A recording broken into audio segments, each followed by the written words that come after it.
Welcome.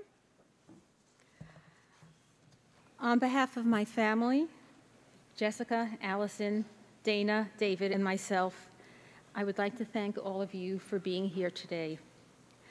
My late husband, Michael Hammer, was so many things in the public eye: a computer scientist, an educator, a thought leader, a business guru, a writer.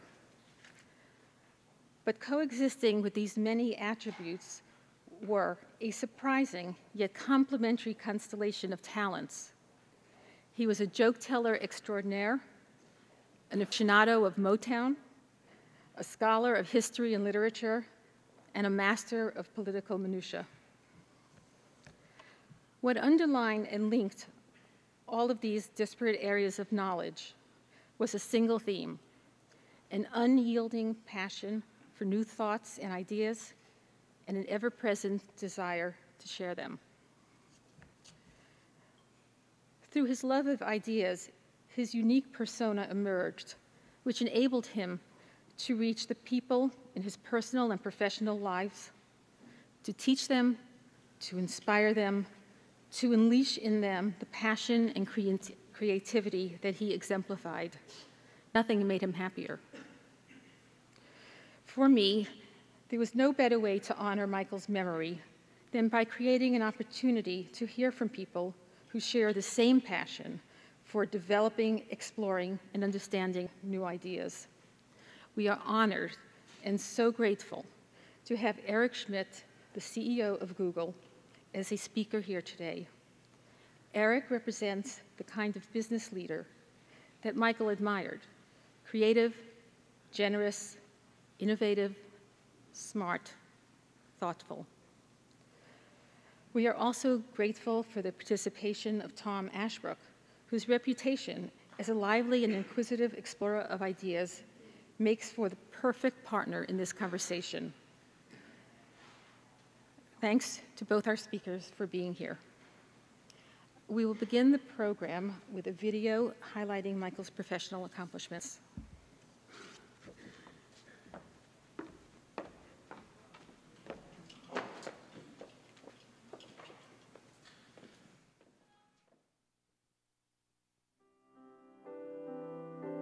Mike was always searching for the real truth.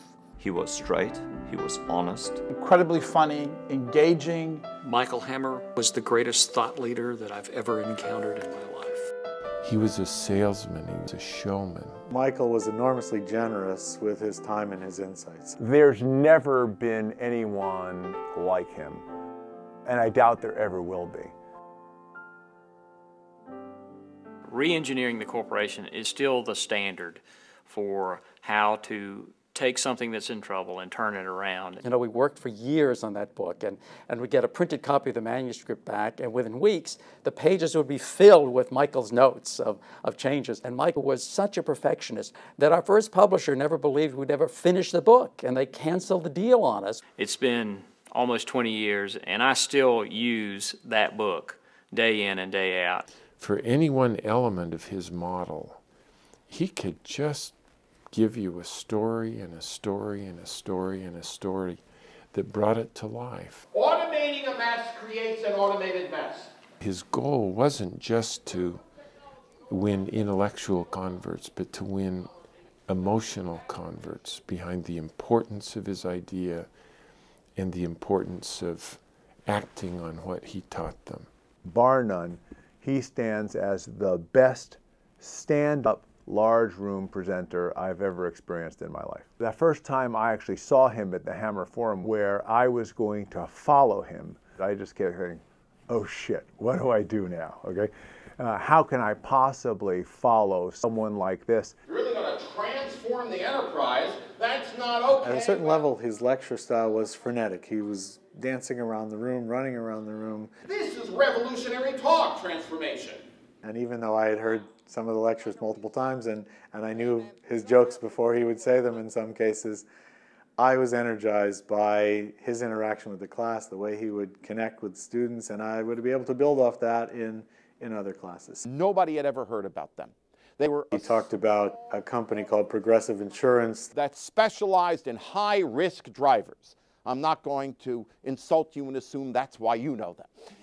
And he would say, when people have car accidents, they can't drive to work, so they stay home and watch daytime television. And who advertises on daytime televisions? Attorneys who tell you to sue your insurance company because you don't have a car. They can sue. That's correct. Very good. So he said, I know you don't have time to watch daytime television, so I've watched it for you. There's a man with the soul of an accountant. Delayed payment. Good for you. Exactly. He was hysterical. He had great ideas. He had great techniques. He was genuinely incredibly helpful, and he was just a really fun guy to have around. He liked to quote people. Oscar Wilde, Groucho Marx. I remember jokes. Right? Didn't he really practice and bring jokes into the talks? The thing I always remember are the, the Yogi Berra, the Dorothy Parker, those things. There was just this constant interaction with Michael, just because of him being so curious, and he was trying to, to break the current paradigms, to move process thinking to the next level and beyond. I'm following in the footsteps of my hero and role model, Monty Python, and now for something completely different, because that's the idea. He will depict a concept, but he'll use the Monty Python castles and the catapults. I think he was very much a teacher. I mean, the moment you started talking about something, he'd wrap a whiteboard and, in the conference room, start, drawing little circles and squares and linking it all up. Perhaps not many people know about his prior life as a professor. I was Michael's graduate student, 1976 to 1983, and changed my life. He taught me not just database management, which is what I work on still, but he taught me how to write clearly. Mike would take the things I gave him and he would turn the pages red with comments. The many people who have studied under him and what they've done is a major part of his legacy. He used to come into my office that I shared with my office mate Jay Cunin every afternoon around 5, and he would say, "Would you gents care to engage in a little stochastic seminar?" And he'd have a pack of cards in his pocket, and we'd go into his office and play hearts for an hour. It was clear even then that he was a remarkably and unusually capable graduate student. He was promoted to a rank of instructor, and they recognized his great abilities and gave him tenure. And I've often asked myself, why would somebody get tenure at MIT and immediately quit? And I think for Michael, it was about achieving things. And he achieved that. So there was nothing left to do, so he had to find some other line of work. He wanted to write mysteries. You knew much more about him personally. We just never talked about that kind of thing. We talked about, automata. I learned very early on you never wanted to play movie trivia with Michael. You wouldn't have a lot of chance. If you weren't listening, you missed the jokes, so you had to really pay tight attention. Michael's mind would go so quickly that oftentimes it would take the audience a while to catch up, and he would literally stop and say, "I'll wait." When he was most serious, when he really wanted to communicate something which is important, he sort of injected it with humor. And that made it more palatable for people to hear, but there was a great truth being said at the time. Michael changed the conversation in the halls of corporations around the world. Before Michael, it was about functions, it was about discrete components of your business. After Michael, it was about the connectedness of your business. It was about processes. It was about how the businesses work together. Michael had a great sense that work was more than just work. He had a great sense that work was a significant calling, and that the value of people and the importance of people and the work they do, and helping them to see their work as valuable work, was something that was all of our responsibilities. His belief was it was much more ennobling for a person to be involved in end-to-end work because people could identify with their work. They could feel that there was a final product they were achieving, and that there was a customer that they were achieving that or serving as a result of that achievement. Michael was, without question, the principal proponent of these ideas. The notion that processes get designed and consequently redesigned, and that those designs and redesigns are linked to outcomes, he owns it.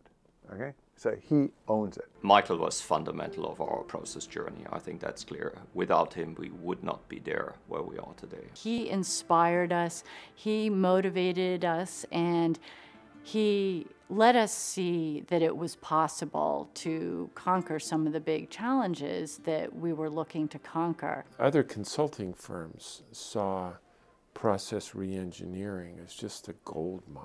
Most consultants are wanting to sell, and one of their main thrusts is the profit they make from their clients. Michael had very little interest in that aspect. His interest lied primarily in the teaching, the understanding of the concepts, making sure that value and benefits were actually going to be created. The model that he had for Hammer & Company is a unique model for a company. In a consulting world that is really driven by profits, Michael's approach was all about educating and not at all about profits. He was a diplomat in every sense of the way, where if you look at the meaning, that a diplomat can tell you how to go to hell and you actually enjoy the journey. And you just generally don't get that level of honesty from anyone, right? Even a spouse in most relationships.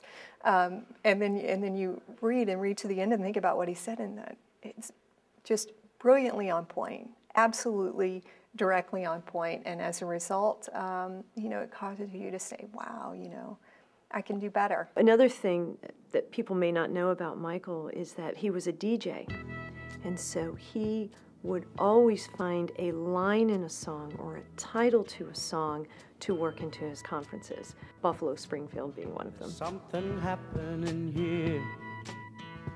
What it is, I've had a great career. I've been very fortunate. I love what I do, and I always have.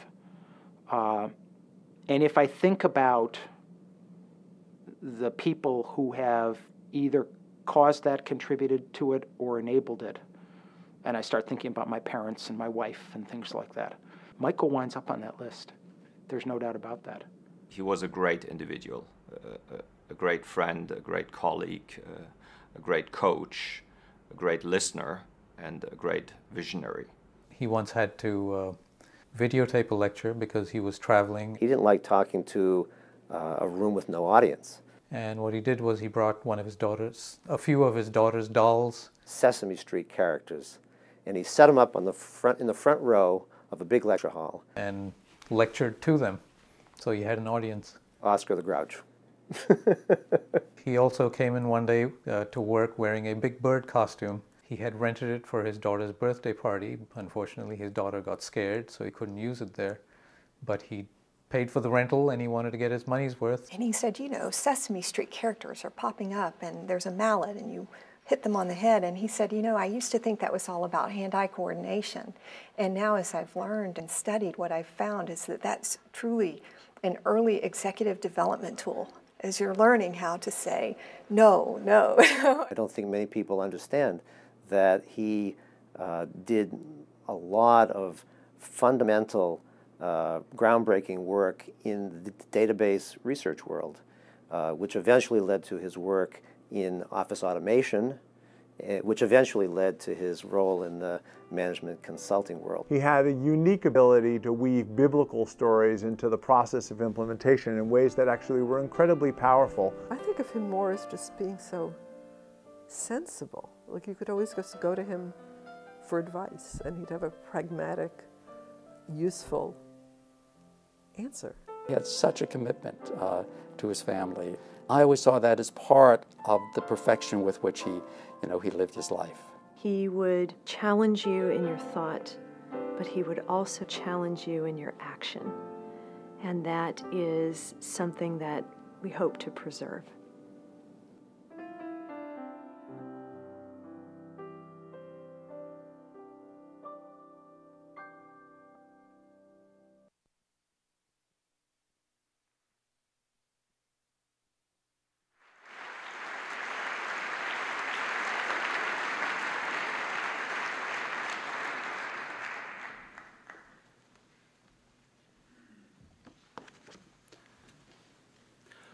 There are many different words that can be used to describe the two men joining us on stage today. Eric Schmidt has gained the most fame as CEO of disruptive technology companies like Novell and Google. After a distinguished career at Xerox PARC, Sun, and Novell, he was hired by Larry Page and Sergey Brin to be Google's resident adult, to harness the great creative energies that abound at Google and help convert them into healthy and successful businesses. As CEO of Google, he has presided over the dramatic growth of one of the most important and relevant technology corporations of the 21st century, helping them become a vital force in the worlds of information, media, and advertising. But his contributions have been broader than that. He has also been an influential computer scientist, developing tools that are still in use in many technology firms around the globe. He has served as a political advisor on technology to many, including President Barack Obama, and has taught students at Stanford Business School. Tom Ashbrook's most well-known titles would be journalist and radio personality. After decades covering the globe, reporting on political and economic trends, Tom joined NPR as the host of the show On Point, where he regularly engages with world leaders and thinkers on a wide range of issues. Just as easily, though, Tom could be described as an entrepreneur. In 1996, he started a company that eventually became HomePortfolio.com and ended up authoring a book entitled The Leap about that experience. It may not seem evident at first, but I believe that both these men ultimately have the same job that my father did. At their core, all three men are educators, teaching us about technology, about change, about society, and about the world around us. It is my honor to introduce Tom Ashbrook and my boss, Dr. Eric Schmidt.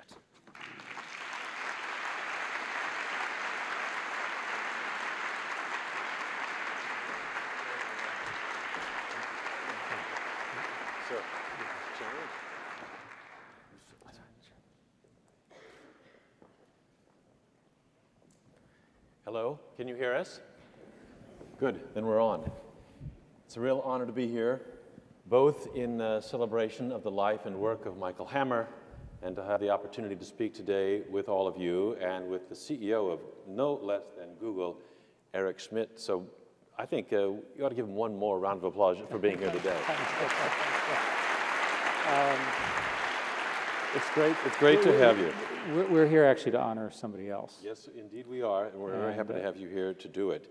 I should say at the outset, Eric and I will talk for a few minutes, and then we will open the floor to questions. We're very, he and I are very open and eager to have your questions, so begin formulating right now. Before you know it, we'll invite you into this conversation. Maybe I'll start off this way, in the spirit of Michael Hammer. Is Google in the process of re-engineering the world? What's it look like on the other side, and when will we know you're done?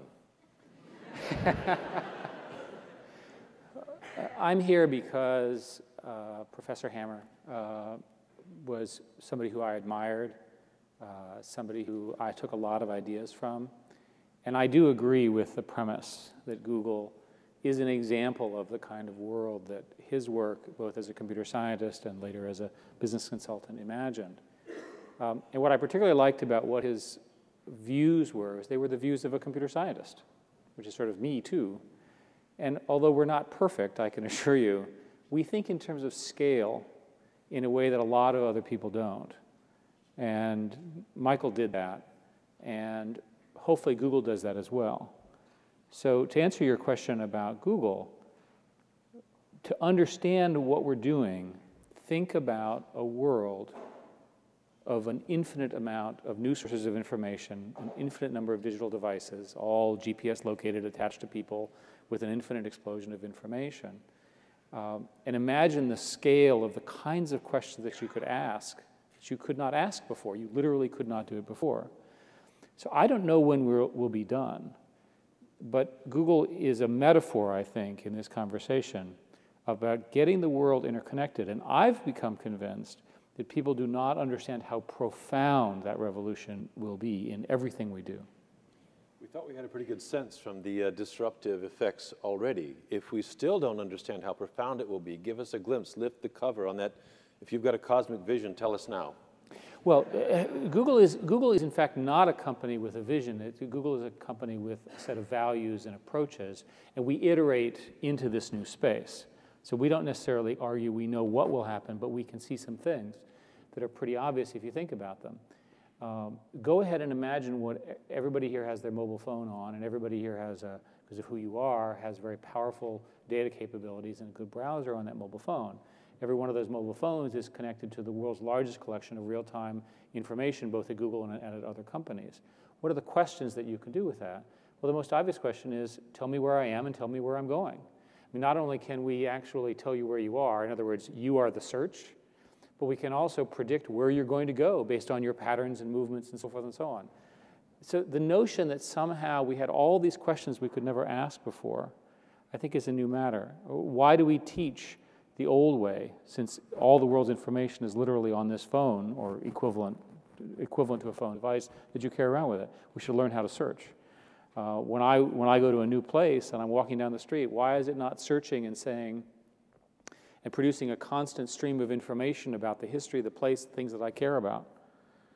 We're moving from this old static model to this new real-time model, and this explosion of real-time information, which all of us live in, and all of us participate in, whether it's with tweeting or Facebook updates or instant messages or so forth and so on, is the defining information paradigm.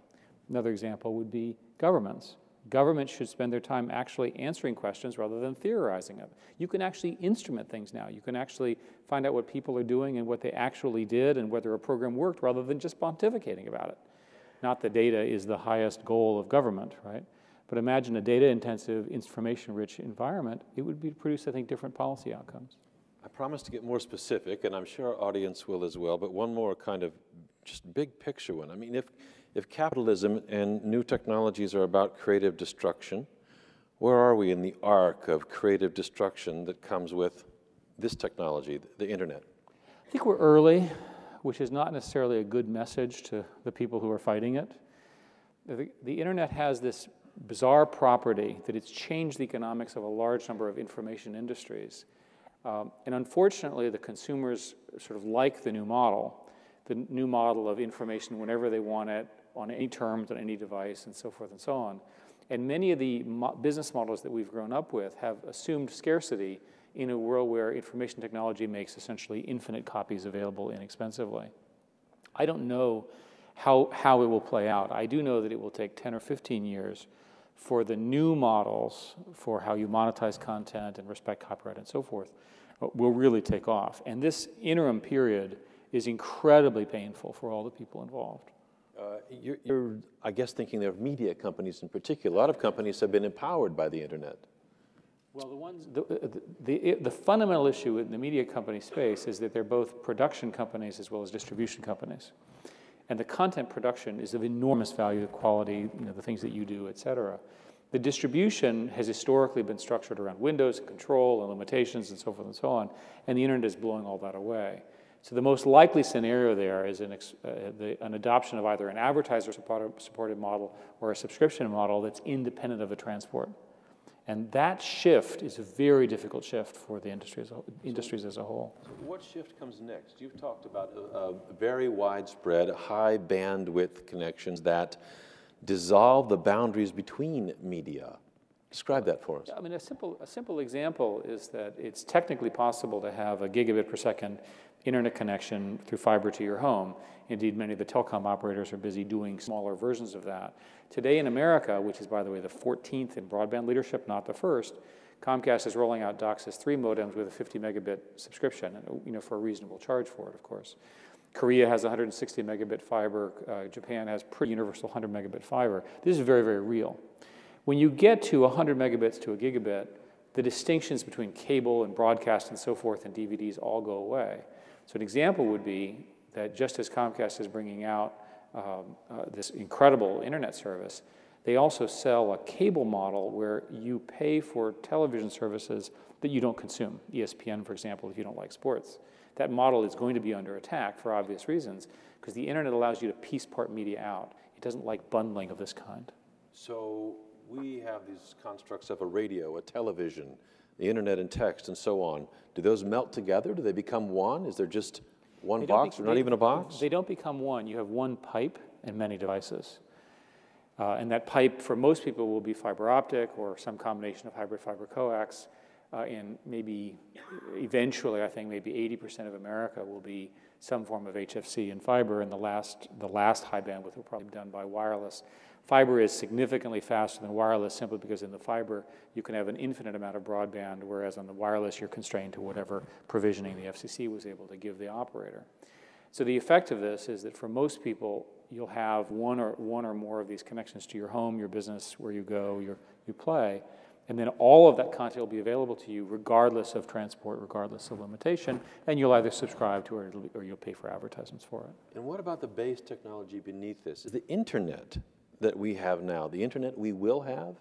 You're an engineer. If you could re-engineer the internet, what would it look like? And is it possible to re-engineer, or is it just accretive, and so the base is the base? It's a remarkable achievement of humanity. The internet is on par with the development of air conditioning, really important. And you think I'm joking, but without air conditioning, you wouldn't have computers, because you need to air condition the computer centers. Electricity, gas, those sorts of things, transportation. There are versions of the internet, there are in fact new designs for the internet which have even higher performance that I'm describing and even better switching, and they handle the kind of latency and performance that we can only imagine today. Many people have argued that the internet, what typically happens is people who don't really understand the technology say, well, you know, it's growing like this, but in 6 to 9 months it'll slow down. You'll discover with such people that all such forecasts are 6 to 9 months from wherever you are today. But that's not in fact true, that the architecture of the internet and its distributed capability really it really was designed to withstand nuclear attack, and it really can scale to levels that we cannot imagine. There have been issues around running out of addresses, for example, with IPv4 and so forth, and all of those have good technical solutions. Give us a sense of the scale of Google's own infrastructure at this point. We're hearing about server farms the size of cities, or maybe that's just in our imagination. But give us a sense of that. Well, people like to imagine all of that stuff. We benefit from centralization, so we have some number of relatively large data centers which are attached very near to power dams, literally water systems, because we need a constant supply of base load to power these things.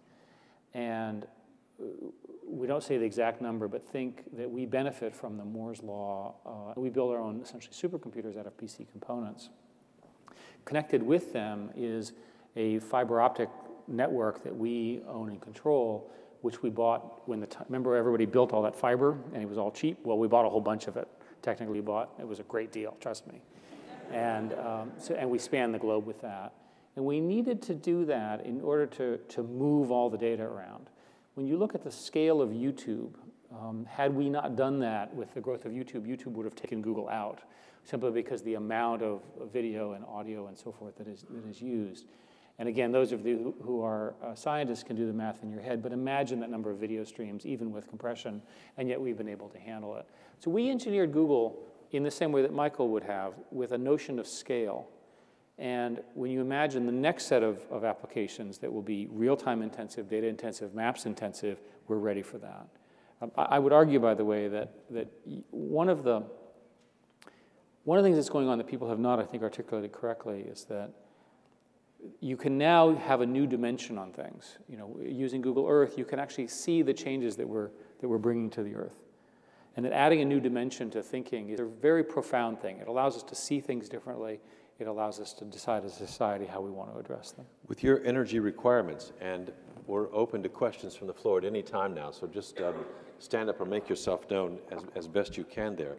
Are you energy agnostic in terms of source? Do you prefer to be, to have your plant sitting next to nuclear or hydro or solar, or does it matter?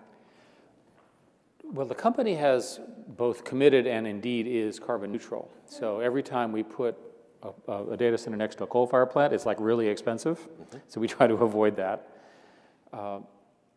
If you back up, almost everybody, and certainly everybody who's educated and can deal with facts, understands, which is not everyone, unfortunately, understands that climate change in aggregate is perhaps the greatest threat to humanity over the next 100 to 200 years, with the possible exception of a nuclear war.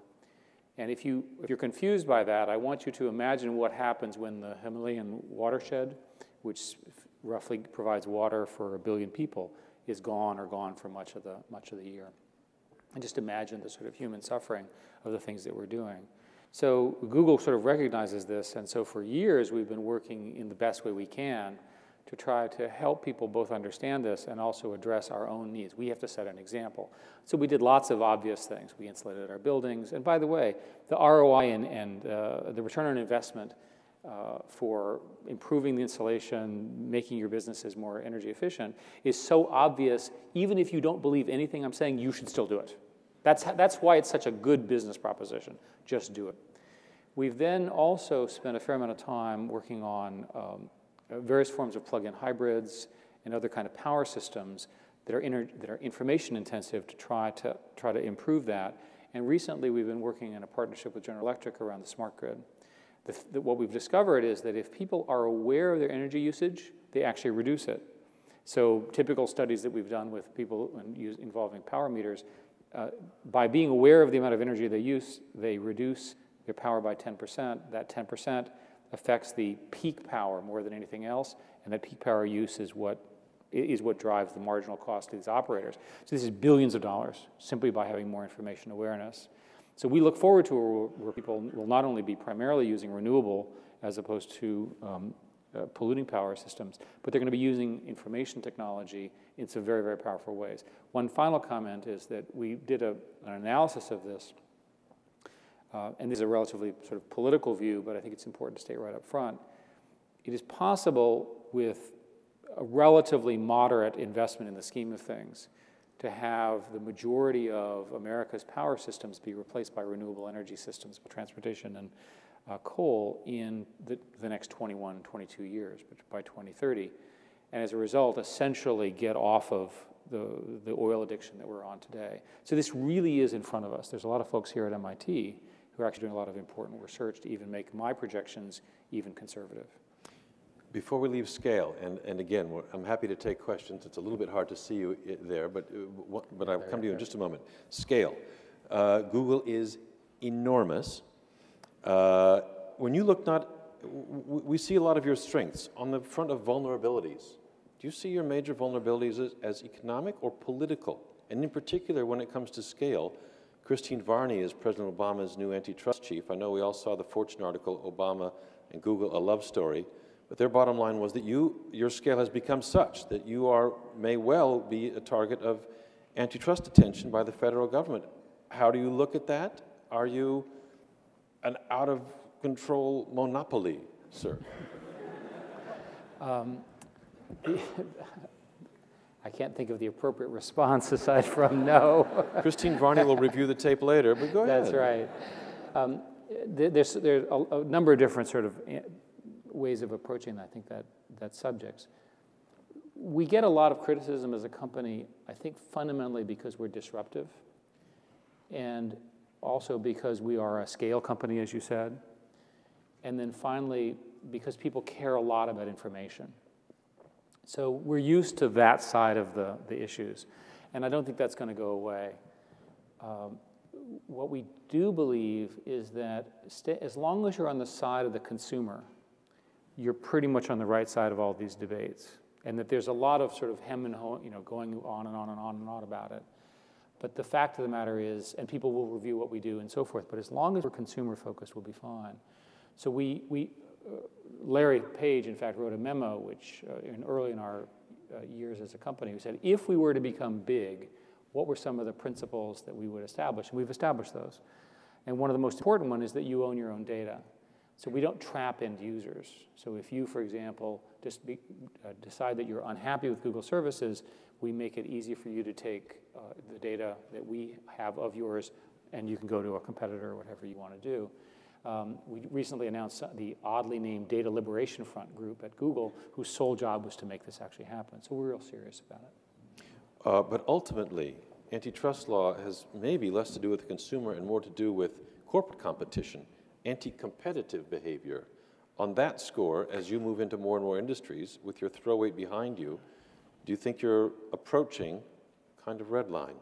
Well, we do not, and from a regulatory perspective, the regulators are going to be looking at the things we do. We understand that. They have a job to do. We have a job to do. It's perfectly reasonable separation of powers. From my perspective, the internet is the story, not Google. And the fact of the matter is that the technologies allow consumers to do amazing things, and we're in the process of trying to enable those. And again, if it has the property that it lowers, that innovation lowers prices and has consumer benefits, then I'm all for it. I could ask all day, but I'm sure there are questions here, and we have Eric Schmidt for just a short and special time. Questions from the floor, sir. Yes. Nice to see you. Hi, nice to see you too. Nice to see you also.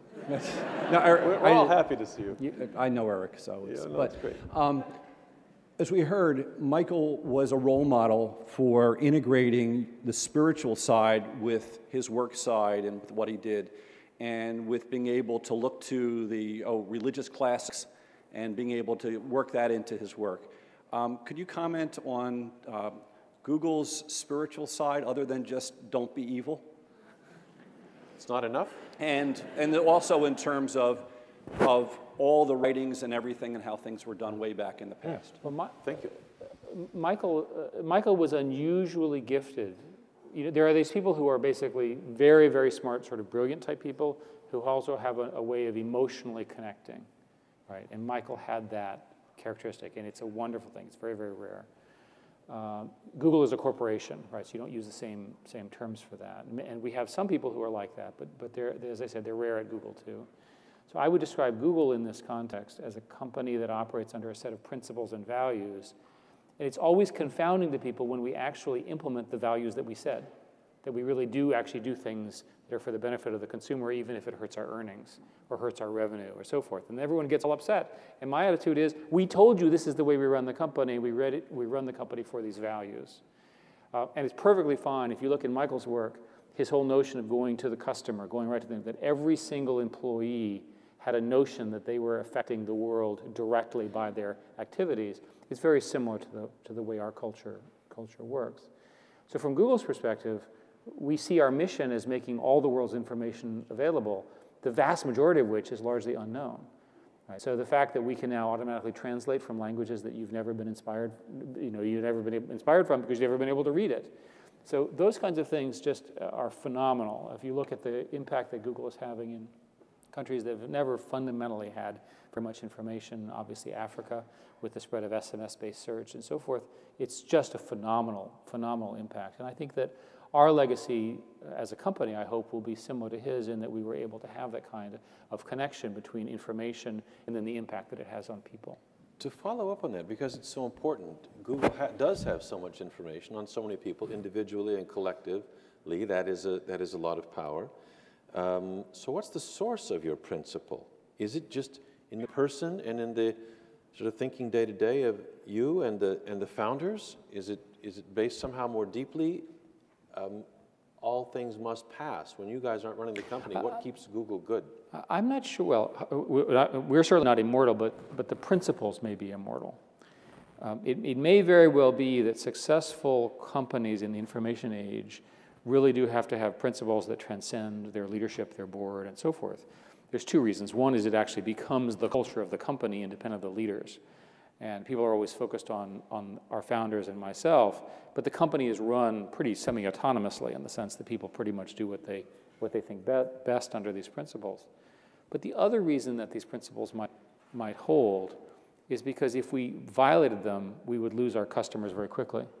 That you cannot fundamentally run an information-rich business without a compact between yourself and your customers about security and privacy and so forth. And so if we were to sort of go to the evil room and turn the light on, if you will, and all of a sudden do something evil with all of this information that we happen to be collecting in the normal course of what we do, we would not only it would be a violation, it would be immoral, it would be inappropriate, it may be illegal, but we also would suffer tremendously in the marketplace. So there are many, many reasons why the scenario that you're describing looks to me to be more than a lifetime's of But where would that challenge come from, given Google's just the fact of its omnipresence? Even if you did get a little of the evil light turned on, how would you be challenged? What quarter would that challenge, or could it come from? Well, it would start with the press. Right. Well, yes, that would be a criticism, but not necessarily a business challenge. Well, but in our case, we would be regulated. I mean, there's all sorts of reasons why these things. I mean, the threat is usually expressed, by the way, in the inverse. rather than what we would do, but what somebody like with a gun would do to us. I'm thinking of the Patriot Act, for example. So if you are a person who's not in the United States, but your information is in the United States, there are people who actually are very concerned about the application of the Patriot Act laws to information that's held in the U.S. against them. I'm not taking a side on that, although I personally don't particularly like it. But the fact of the matter is, these are very complex political, policy, and legal issues of which Google is clearly subject to. And I want to make sure that everybody knows here that we're absolutely subject to these laws, and they will have to evolve as we collect more and more information about folks. Questions? Yes. Yes, since Google has attracted the lion's share of advertising that used to go to traditional media, what do you see for the future of news gathering, particularly investigative journalism? Free news on the internet isn't worth anything if nobody can afford to pay the journalists to gather it to be created in the first place. Let me answer your question, but I do want to say that we've not gotten the lion's share of advertising.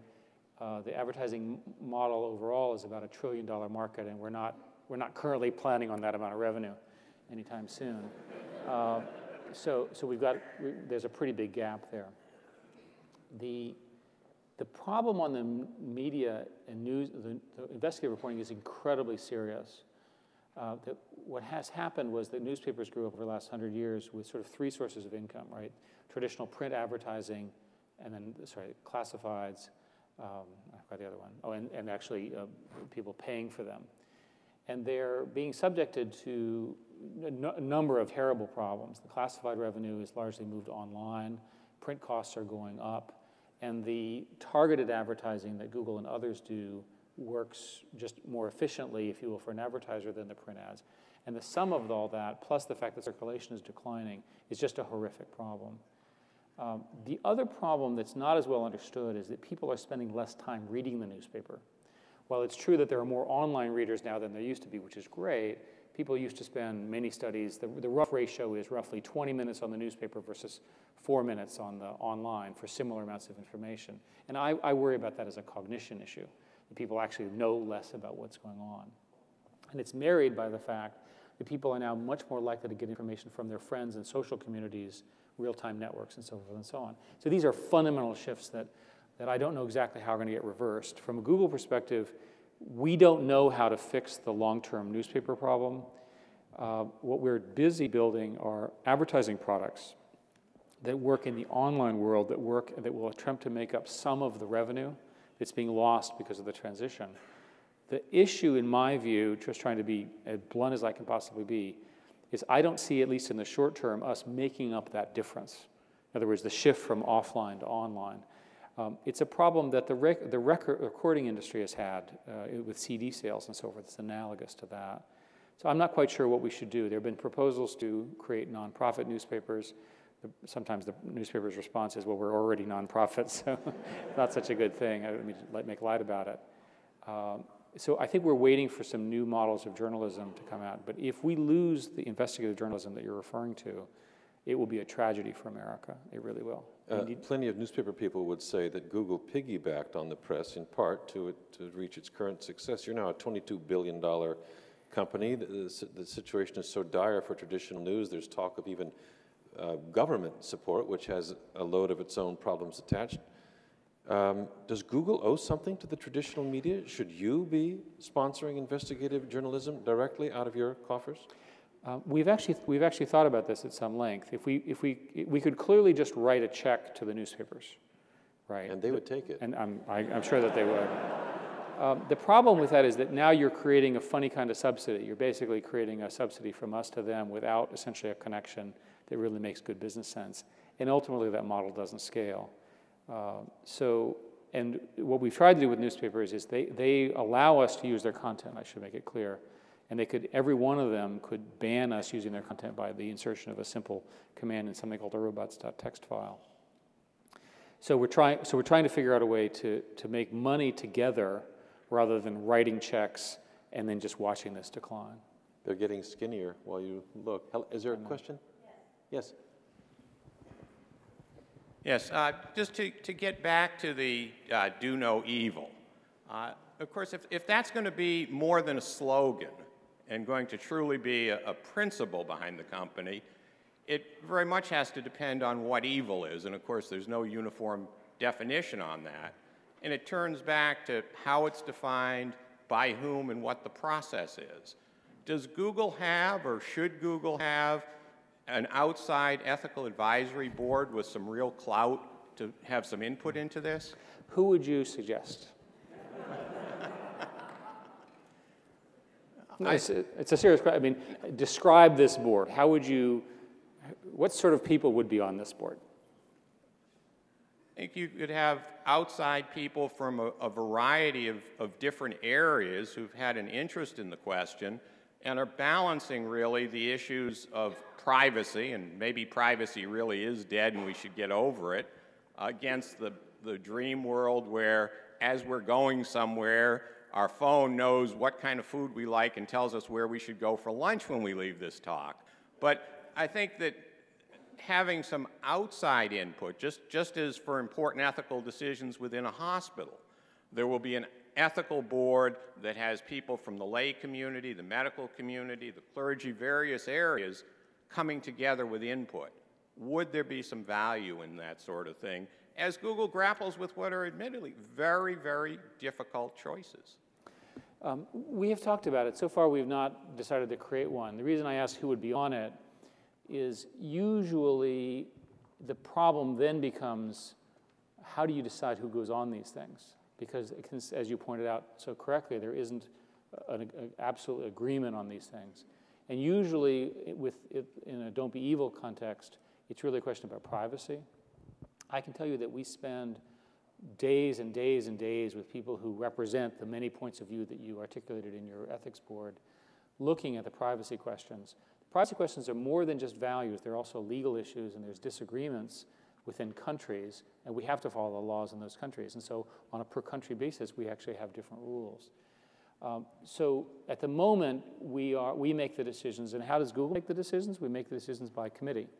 And so we have a set of people, which include legal representatives, government representatives, people who deal with the government, these are Google employees and so forth, who make a recommendation. And that has worked out pretty well so far. So I think your idea is a good one. The question is, how would I figure out who would go on it? How do you deal with real-time search, real-time information, Twitter and all the rest? Twitter's very interesting. Twitter has really exploded in its use in the last basically year as everybody sort of new microblogging model. We just recently did an indexing deal with them. We want all of these services to be in Google. The hardest technical problem is the ranking of real-time information with the other stuff that's within the web. It's very difficult to know whether a tweet, if you will, using that as an example, there are many other examples that are not Twitter. It's very hard to know where to put that compared to a web result and a video result and so forth. And that's an area of great computer science research for us. What do you do about that? I've heard you mention many others besides Twitter, but Twitter's pretty big, and they're working with Microsoft, I think. Well, the same day we announced a similar deal. So how do you rank things that are flowing in real time? I mean, how do you begin to grapple with that? Well, the actual technical answer is secret, business secret, but basically we use the relationship between the tweets has value analogous to the way the relationship of the web does. Along the lines of the number of people getting, receiving, subscribing to that? That's usually a bad metric. The reason is that if Shaquille O'Neal is the answer to everything. Yes, if we were to use that, what would happen is a million computers would sign up, and then all of a sudden, whatever that thing would be would get promoted to the top. So we've learned that we have to use things which are not spammable. In other words, we have to use structure of the information that exists. And if you work really, really hard within each of these information corpuses, you can actually find a hierarchy that makes sense. You're sucking up millions of books, digitizing them, and have announced that you will also sell books. Will you kill Amazon? And you've put out your own sort of a smartphone. Will you kill the iPhone? No and no. Why not? Well, let me finish answering his question. With respect to books, what we're doing is we're busy scanning out of copyright books, and also books that have sort of a lost copyright is the best way to describe it. We've done this so effectively, we were sued quite extensively a few years ago, and after a long and drawn-out negotiation have come up with a settlement which we believe will be approved in some form, either current or slightly modified form, very, very soon. Out of that, it'll be possible for so-called orphan works to be identified by people where the copyright has been lost and so forth. Books that are in copyright and controlled by publishers, we are only able to use if we have a contract with those publishers, and that's very careful to say that we respect their copyright. With respect to the phones, we have all these new phones coming in Android, and we'll see how successful that platform is. It looks like it's going to be pretty successful so far, and of course the iPhone is the category leader in that space, and I say that as a person, as a proud former member of the Apple board. Go ahead. Question? Thank you for coming. I think we're all energized by this talk and excited. If we're talking about re-engineering the world through information, I'm a corporate social responsibility consultant before I came to the business school, and I need Google's help. You were talking about the ROI on insulating your building, on really becoming socially responsible as a company. You guys have an incredible foundation that has a mix of for and non-for-profit as well that I would like for you to speak about. It'd be great if Google could help re-engineer the world in a sense of creating a database where we actually have information about social return on investment, which is so scarce, which companies do not publish, which I, as a corporate social responsibility consultant, have a hard time pitching to corporations because they want concrete numbers. So how do we create a world in which markets reward positive social attributes, which is starting to happen with climate change, but how do we make it happen at a grand scale? Great question. Thank you. I think the simplest answer is that corporate social responsibility is good for your shareholders, and anything that's good for your shareholders, the CEO should be focused on. And the reason it's good for your shareholders is you get a higher quality of employee who cares a lot more about what they're doing and why they're working. Again, Michael sort of foresaw this in a lot of his work. And the fact of the matter is that you're going to have a better financial and business outcome with employees that feel the way that you do and that we at Google do. So in terms of things that Google could do, the only thing I can come up with is for us to set an example, to invest in the parts of the industry, because we have cash, we can invest and actually try to seed the market, and also help popularize it with our own statistics. We're not in the construction of databases business. That's what the web is about. But I think if we can provide the data, other people can follow as well. Thank you very much. We reached the end of our time nearly here. It's been really interesting to look back both on Michael Hammer's life. Is there another question I should get? Right over here. Oh, yes, please. Sorry. Yes, thanks again. Thank you for coming. My question is, it's become clear over the past 6 months that Microsoft is serious about this search space, and they've made a deal with Yahoo. And I just wonder generally if you could comment on how you view your competition and whether or not you view Microsoft as having some sort of chance still in the search space. And I guess more importantly, does Steve Ballmer frighten you just a little bit? I'm not going to comment about Steve, and I'm also not going to provide any advice to Microsoft. We at Google don't really focus so much on our competitors. It's true we have studied what Microsoft is doing, but a lesson from business is that you should focus on what you do best and do it better than anybody else. And all of the companies, you asked earlier what people were worried about, what I was worried about inside of Google, and I didn't really answer that question. Yeah. What I really worry about at Google is our own non-performance. I don't really worry about our competitors in Microsoft and Yahoo, because Google is in a wonderful position that if we can continue to stick to our values and be the innovator in these spaces, we can stay ahead. And I think that's the best way for us to answer that question. And I'm not going to talk about Steve and Microsoft. Is there one more? Hi there. I want to leave the last word for Dr. Hammer, which is one of the lessons I learned from him is that one of the mistakes many companies make is that they fail to plan for extreme success. So they'll think about everything that goes wrong, everything that could go wrong, they have a plan A, they've got a plan B, a plan C, but they don't think about the plan A+. Google is an example of one of the few companies who's had a A+. Did you and Larry and Sergey sit around and think about what happens if we actually achieve everything we're setting out to achieve and more, and how do we prepare for a runaway success and scale for that? Thank you. I think in our case, Larry and Sergey were unusual founders in that they started with a global vision of what they were trying to do. And so every decision that was made with a factor of 10 of scalability or a factor of 100 of capability.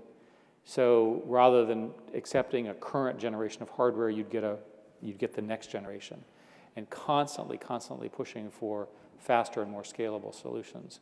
I do think that as you quoted Michael, his diagnosis was correct, and I hope that Google can be an example of his prescription. And I would argue furthermore that if we fail to do that, we are toast. That's how fundamental his observation is. Final thoughts on this day, at this event, with this gathering? I'm proud to be a member of this community, and I'm very, very happy that you were able to, I know you just literally got off the radio and rushed over here. It's pretty special to hear you in person and see you in person. But I'm really glad to have participated in a pretty important event in my life. Well, in honor of Michael Hammer, and with gratitude to you for being here today, our thanks to Eric Schmidt, and thank you so much for joining us. Thanks to everyone.